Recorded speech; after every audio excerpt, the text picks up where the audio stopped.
తెలుగు రాష్ట్రాల్లో అతిపెద్ద lift manufacturer lifts ట్రై.com dealership కూడా ఇవ్వబడును.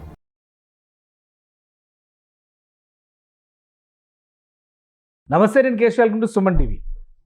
అమెరికాలో కొత్త ప్రభుత్వం డొనాల్డ్ ట్రంప్ ఆధ్వర్యంలో ఏర్పడిన తర్వాత ఒక సంచలన ప్రకటన ఇప్పుడు తెగ వైరల్ అవుతుంది. ఇన్కమ్ ట్యాక్స్ ఫ్రీ నేషన్గా అమెరికాని తీర్చిదిద్దాలని ట్రంప్ కలలుగంటున్నారు. ఇది సాధ్యమయ్యే పనేనా? ప్రపంచంలో ఏ దేశాల్లో ఇన్కమ్ ట్యాక్స్ లేకుండా ఉంది? ఒకవేళ అమెరికా లాంటి అగ్రరాజ్యంలోనే ఇది సాధ్యమైతే మరి భారత్ పరిస్థితి ఏంటి? ఇన్కమ్ ట్యాక్స్ తీసుకోకుండా పాలకులు పాలనని కొనసాగించగలరా? ప్రభుత్వాలు ముందుకు సాగగలవా? దీని వెనుక ఉన్న మతలబ్ ఏంటి? ఒకసారి విశ్లేషించేటువంటి ప్రయత్నం చేద్దాం. మనతో పాటు బిజినెస్ ఎక్స్పర్ట్ రామచంద్రమూర్తి గారు. రామచంద్రమూర్తి గారు, నమస్కారం. నమస్తే అండి. రామచంద్రమూర్తి గారు, ఇన్కమ్ ట్యాక్స్ ఫ్రీ నేషన్ ఇది తెగ వైరల్ అవుతుంది సోషల్ మీడియాలో. ట్రంప్ అడ్మినిస్ట్రేషన్ మొదలైన తర్వాత చాలా సంచలన నిర్ణయాలు తీసుకున్నారు. ఇప్పుడు దీని గురించి ఎక్కువ మాట్లాడుతున్నారు. ఫస్ట్ ఏదో టిప్స్ పైన జిఎస్టీలు ఉండవు, అంటే అక్కడ ట్యాక్సేషన్ ఉండదు అని చెప్పి చాలా చిన్న చిన్న విషయాలు మాట్లాడారు. ఇప్పుడు ఏకంగా ఇన్కమ్ ట్యాక్స్ ఫ్రీ నేషన్గా అమెరికాని చేస్తామన్నారు. ఏంటి దీని మతలబ్ ఏంటి? ఇప్పుడు ప్రెసిడెంట్ అసలు యుఎస్ లో ట్యాక్స్ స్లాబ్స్ చూసుకుంటే సార్, ఇప్పుడు ప్రెసిడెంట్ 10% నుంచి హైయెస్ట్ అయితే 37% వరకు ఉన్నాయి. నార్మల్ గా ఇండియాలో ఉన్నట్టు ఉన్నాయి. మన ఇండియాలో మాక్సిమం 30% హై. ఇక్కడ ఏంటంటే ఈవెన్ 37% హై బ్రాకెట్ కూడా ఉంది. అయితే వీళ్ళు అనేది ఏంటంటే ఈ యుఎస్ ఎలక్షన్స్ లో ఈసారి డొనాల్డ్ ట్రంప్ మేజర్ గా వచ్చింది ఏంటంటే అమెరికా ఫస్ట్ అనే నినాదంతో ఆయన వచ్చారు. అంటే ఏదైనా కానీ అమెరికా వాళ్ళకి ఫస్ట్ అనే ఇంపార్టెన్స్, దానికి తగ్గట్టుగా ఆయన ఎఫర్ట్స్ పెడుతున్నారు. అలాగే ఒక పక్క యుద్ధం తగ్గించేయాలి, వార్ని తగ్గించేస్తా ఉన్నారు. దాని రకంగా ఆయన చర్యలు చేపట్టారు. వాటిల్లో భాగంగా ఇప్పుడు కొత్త పాయింట్ ఏంటంటే ఈ యొక్క ట్యాక్స్ రహితమైన దేశంగా తీసుకొద్దామని. అయితే ఇది పాసిబిలిటీ ఉందా లేదా అంటే ఒక్కసారి మనం అసలు గవర్నమెంట్ ఎలా రన్ చేస్తుంది అనేది అర్థం చేసుకోవాలి. ఇప్పుడు గవర్నమెంట్ పెయిన్ రన్ చేయాలంటే డబ్బులు కావాలి కదా. డబ్బులు కావాలంటే సోర్సెస్ ఏమున్నాయి అని చూసుకుంటే ఏంటంటే ఎర్నింగ్ పీపుల్ నుంచి ట్యాక్స్ కలెక్ట్ చేస్తున్నారు. ఇద్దరు బిజినెస్ కానీ లేకపోతే శాలరీ పీపుల్. ఇదే కదా ఏ కంట్రీలో అయినా ఒక గవర్నమెంట్ రన్ అవ్వాలంటే వాళ్ళకి డబ్బులు ఎక్కడి నుంచి తీసుకొస్తారు? ఆ దేశ పౌరుల నుంచే డబ్బులు తీసుకుంటారు. అయితే ఇప్పుడు మీరు ట్యాక్సెస్ ఎంప్లాయీస్ దగ్గర నుంచి కట్ చేస్తున్నామంటే మరి ఆ కాంట్రిబ్యూషన్ అమౌంట్ వేరే చోట నుంచి రావాలి, అంతే కదా. అప్పుడు కానీ ఈ అమౌంట్ మరి గవర్నమెంట్ కి కంపల్సరీ పేమెంట్స్ ఉంటాయి. గవర్నమెంట్ ఫంక్షన్ చేయడానికి ఎక్స్పెండిచర్ విపరీతంగా ఉంటుంది, అదైతే తగ్గదు కదా. సో ఈయన బిజినెస్ మ్యాన్ కాబట్టి ఈయన ఏం చేస్తున్నారంటే ఇటు సైడ్ తగ్గించి ఇంకొక సైడ్ తీసుకోవాలి. ఓకే, అంటే అంతే తప్ప గవర్నమెంట్ కంప్లీట్ గా వేవ్ చేసి ఇవాళ ఎక్స్పోర్ట్ అమెరికాకి సడన్ గా అంత అమౌంట్ ఎక్కడి నుంచి వస్తుంది కంట్రీకి వచ్చే పరిస్థితి. పై జేబులోంచి తీసుకునే కింద జేబులోంచి తీసుకుంటారు, అంతే తేడా. అంతే, అదే ఇండైరెక్ట్ వే. మనకి ఫ్రీ 1+1 ఆఫర్ ఎలా ఇస్తున్నాము, అదే వాళ్ళు ఏమన్నా నిజంగా 1+1 ఇచ్చేస్తారా? ఇప్పుడు అదేంటంటే సమ్ ప్రీవియస్ సేల్స్ అవ్వనని చెప్పి ఇక్కడ మనకి సేల్స్ చేస్తారు. సో ఇవన్నీ మన ఇండియాలో చాలా చూసాము. ఇప్పుడు మనకి బట్టల పండగ అప్పుడు చూడండి, బట్టలు 1+1 ఆఫర్ అంటారు. అవి ఎప్పుడు ఓల్డ్ స్టాక్ క్లియరింగ్ స్కేల్ ఈ టైప్ లోనే ఇది తప్ప ఇదేమి కంప్లీట్ గా మనం ఈ ట్యాక్స్ అంతా కూడా తీసేస్తే వేరే చోట నుంచి ఎక్కడి నుంచి వస్తాయంటే వాళ్ళు ఏం చేస్తున్నారు, ఇప్పుడు సెస్ ట్యాక్స్ వేస్తారు అనమాట. ఏ బ్యాంక్ ట్రాన్సాక్షన్ కానీ ఏ పర్చేజ్ చేసినా కానీ 5% ట్రాన్సాక్షన్ ఛార్జెస్ అని తీసుకుంటారు. ఓకే. సో కానీ ఒక డౌట్ ఇప్పుడు అమెరికాలో ఆయన ట్రంప్ చేస్తున్నటువంటి ఆర్గ్యుమెంట్స్ ప్రకారం చూస్తే 1913 వరకు అమెరికా చాలా స్ట్రాంగెస్ట్ ఎకానమీగా ఉంది. లోకల్ అమెరికన్స్ ఎప్పుడు కూడా ట్యాక్సెస్ పే చేయలేదు. అలానే ఇంపోర్ట్ డ్యూటీలు పెంచుకోవడం ద్వారా మేము దీన్ని రీఎంబర్స్ చేసుకుంటాము. కాబట్టి నేటివ్ అమెరికన్స్ పైన, ఎవరైతే అమెరికన్ సిటిజన్స్ అవుతారో వాళ్ళపైన ఈ ప్రెషర్ ఉండదు అన్నారు. సో అలాగా గతంలో ఎక్కడైనా ఎకానమీ నడిచిన దాఖలాలు ఉన్నాయా? నడుస్తుందా? నడవడానికి అవకాశం ఉందా ఇప్పుడున్న ఈ జనాభా విస్ఫోటం నేపథ్యంలో చూస్తే? Present Dubai tax free country sir. UAE Dubai ఆ ట్యాక్స్ ఫ్రీ కంట్రీ. వాళ్ళు ఏంటంటే ఇప్పుడు ఎంతైనా సంపాదించుకోండి, డైరెక్ట్ ట్యాక్స్ ఏం లేదు. అయితే ఎవ్రీ గూడ్స్ కానీ పర్చేజ్ కానీ ఏది తీసుకున్నా 5% ట్రాన్సాక్షన్ ట్యాక్స్ ఉంటుంది. ఓకే, ఆ అమౌంట్ అంతా గవర్నమెంట్ కి వెళ్తుంది. ఆ అమౌంట్ తో వాళ్ళు రన్ చేస్తారు. అయితే ఇప్పుడు దుబాయ్కి అడ్వాంటేజ్ ఏంటంటే రిసోర్సెస్, న్యాచురల్ రిసోర్సెస్ చాలా ఎక్కువ ఉన్నాయి. ఓకే, దాంతో మనం వేరే కంట్రీని కంపేర్ చేయాలి. అందులో పాపులేషన్ తక్కువ, కంట్రీ సైజ్ తక్కువ. అది జస్ట్ లైక్ ఒక చిన్న మన స్టేట్ లాంటిది, but with lot of resources ఉన్నాయి.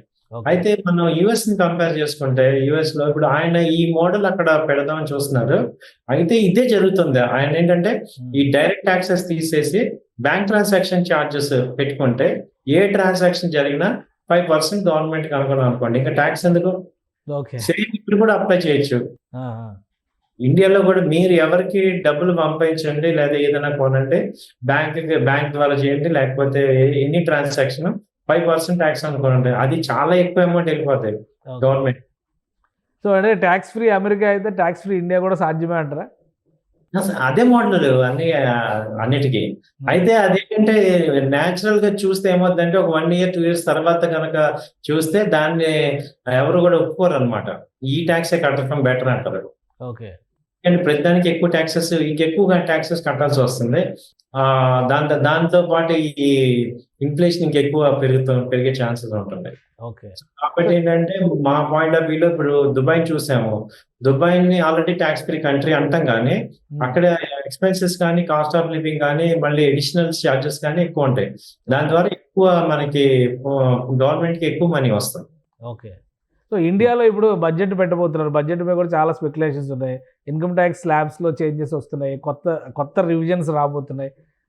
దీనిపైన అమెరికా ప్రభావం ఏమైనా ఉంటుందా, లేదంటే మన వాళ్ళు కూడా ఈ స్లాబ్ సిస్టంలో మార్పులు చేయడం ద్వారా ఇంకా ఎక్కువ స్కోప్ ఇవ్వడానికి అవకాశం? ఎందుకంటే సోషల్ మీడియాలో చాలా పోస్టులు చూస్తే మనం అన్ని ట్యాక్స్లు వసూలు చేస్తున్నారు, మళ్ళీ అడిషనల్గా ఇన్కమ్ ట్యాక్స్ వసూలు చేస్తున్నారు అనేటువంటి బాధ ఇండియన్స్లో కూడా చాలా వరకు ఉంది. సో ఇక్కడ ఏమన్నా సొల్యూషన్ దొరికే అవకాశం ఉంటుందా? సొల్యూషన్ అంటే సార్, ఇప్పుడు ఇది ఎప్పుడో కూడా కన్సిడర్ చేశారు. 2 years బ్యాకే కన్సిడర్ చేశారు, ఇది డైరెక్ట్ గా ట్యాక్సెస్ తీసేసి ఇలా పెడదామని. అయితే అవి ప్రాక్టికాలిటీ కూడా కొంచెం తక్కువ ఉంటుంది. అంటే మనకి ఆల్రెడీ ఒక ట్యాక్స్ కలెక్షన్ వ్యవస్థ ఉంది ఆల్రెడీ మనకి. రెండోది ఏంటంటే ఇప్పుడు ప్రెసెంట్ బడ్జెట్ లో నేను అనుకోవటం ఏంటంటే ఈ ట్యాక్స్ పేయర్స్ దగ్గర నుంచి కాకుండా ఇప్పుడు చిన్న చిన్న వ్యాపారులు ఉన్నారు, వాళ్ళు అసలు ట్యాక్స్ కట్టట్లేదు. మనం మొన్నే చూసాం, ఒక పానీపూరి అమ్మే ఆయన 50 లక్షలు టర్న్ ఓవర్ చేస్తున్నారు. వాళ్ళు రోడ్డు మీద అమ్మే వాళ్ళు, పునుగులు బజ్జీలు, వీళ్ళెవరు కూడా ట్యాక్సెస్ పే చేయట్లేదు. వాళ్ళనైతే ఫోకస్ చేస్తారు ఈ బడ్జెట్ లో. వాళ్ళ దగ్గర నార్మల్ ఎంప్లాయీస్ కి, వేతన జీవులకి బడ్జెట్ లో పెద్ద ఫోకస్, రిలీఫ్ లాంటివి ఏమి ఉండవంటారా? రిలీఫ్ ఉండదు, ఎడిషన్ ఉండదు. ఎందుకంటే ఇప్పుడు నెక్స్ట్ ఏంటంటే ఇది మోడీ గారిది 3.0 బడ్జెట్ కాబట్టి ఆల్రెడీ ఇంకా ఎలక్షన్స్ అయిపోయి ఇప్పుడే ఉన్నాయి కాబట్టి లాస్ట్ టైం పెండింగ్ వర్క్స్ అన్ని కూడా ఇప్పుడు ఉన్నాయి. అవన్నీ ఫోకస్ గా కంప్లీట్ చేయాల్సిన టైం వచ్చింది కాబట్టి ఏంటంటే గ్రోత్ కి ఎక్కువ పెద్దపీట వేయాలి. ఎందుకంటే జీడిపి 7% కానీ తగ్గింది. సో ఎకానమీ బాగా క్రిటికల్ గా ఉంది కాబట్టి ఇప్పుడు ఇంకా బెనిఫిట్స్ ఇచ్చే కన్నా ఇక్కడ ఇంపార్టెంట్ ఏంటంటే జాబ్ క్రియేషన్ కానీ గ్రోత్ కానీ ట్రెమండస్ గ్రోత్ క్రియేట్ చేయాలి, sustainability. Next bullet trains track లో తీసుకురావాలి, ఇప్పటికే చాలా డిలే అయిపోయింది. చాలా ప్రాజెక్ట్స్ అన్ని కూడా పెండింగ్స్ ఎక్కువ ఉన్నాయి, మిడిల్ స్టేజ్ లో ఉన్నాయి. కాబట్టి ఇక్కడ ఎక్కువ ఫోకస్ చేయాల్సింది ఏంటంటే ఈ జాబ్ క్రియేషన్, ఉన్న జాబ్ ని ఫియర్ గా లేకుండా జాబ్ చేసుకునేటట్టు మెయిన్.